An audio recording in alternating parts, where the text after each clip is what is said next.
That was the chaotic scene inside a New Haven courtroom today as the suspect in connection to a deadly stabbing faced a judge.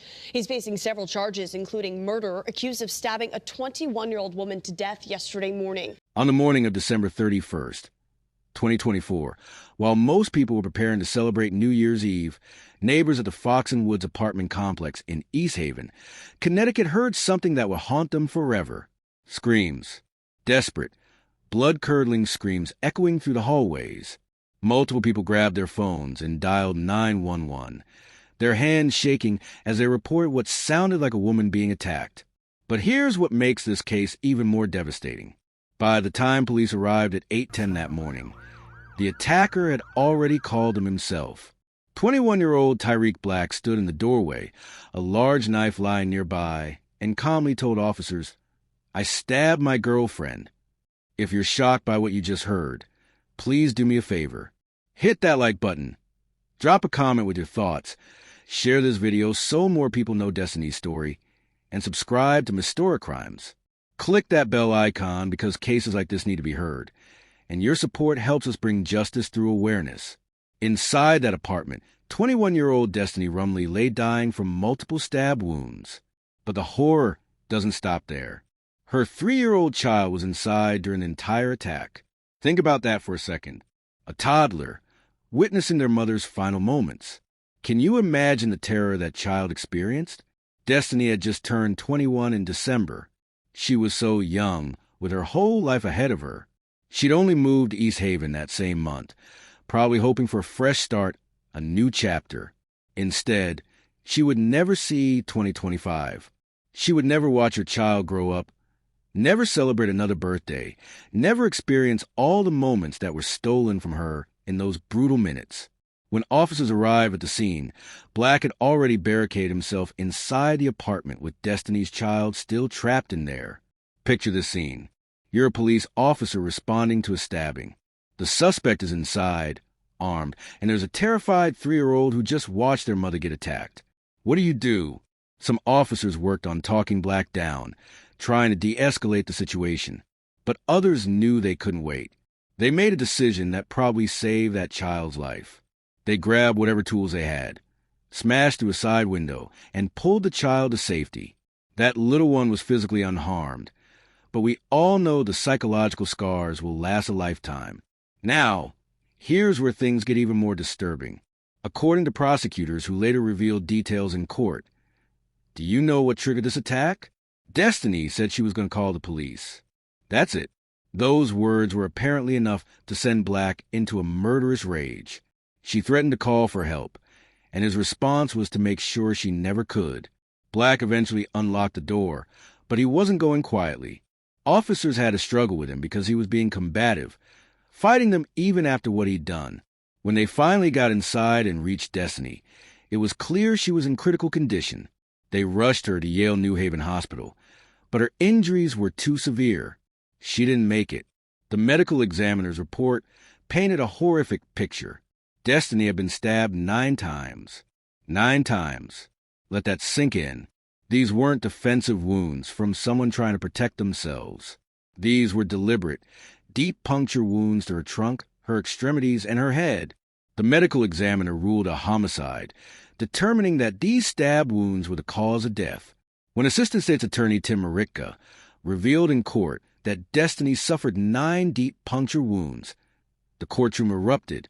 Her family members, who were already barely holding it together, let out shrieks of anguish.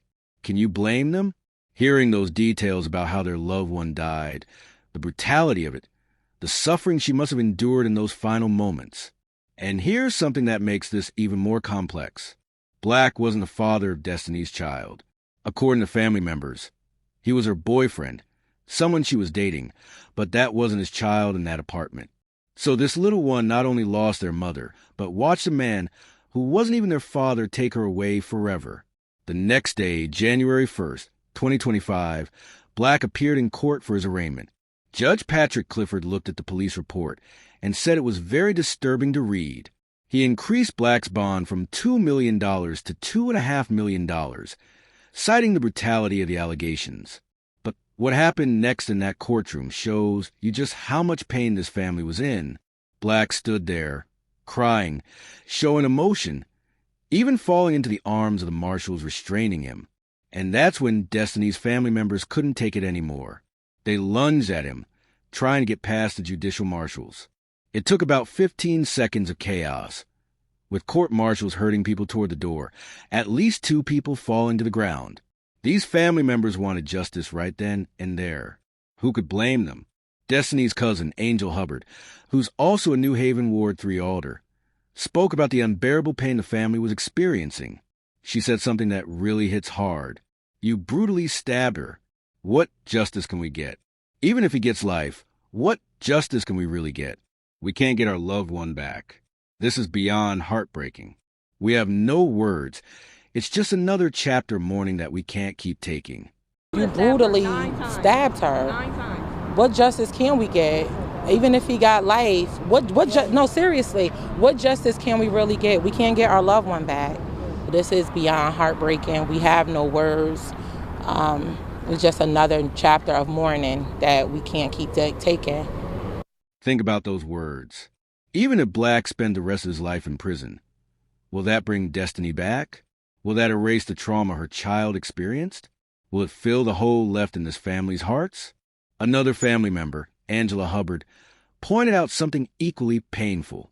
She said they have to end 2024 in mourning and grieving instead of celebrating 2025. New Year's Eve, a time when everyone else was popping champagne and making resolutions, and this family was planning a funeral. There's nothing that he can give as a reason for this, as a reason why now her mother tears got to water the cemetery ground. What? There's no justice. Now, Black's public defender, Stephanie Busto, tried to paint a picture of her client as a troubled young man. She told the court that Black had lived in Connecticut his entire life, had no criminal record, and had experienced placements in several unstable foster home environments. She mentioned multiple mental health issues, substance abuse problems, and prior suicide attempts.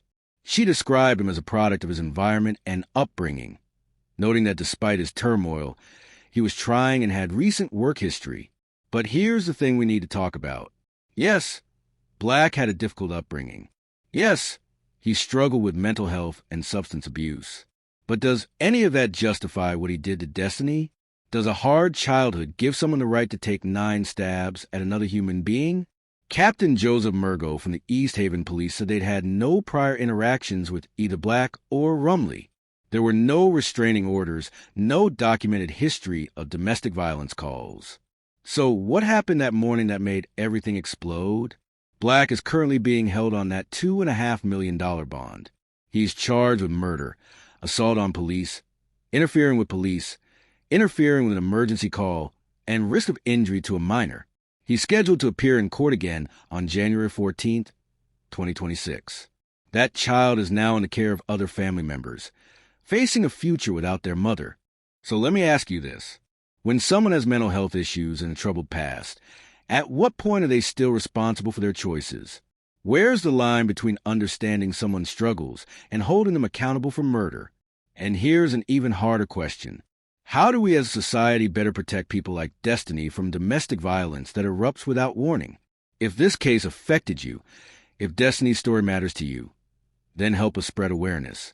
Like this video. Comment your thoughts below, share it with others, and subscribe to Mystoracrimes. Hit that bell icon so you never miss when we cover important cases like this. Justice for Destiny starts with people like you caring enough to listen.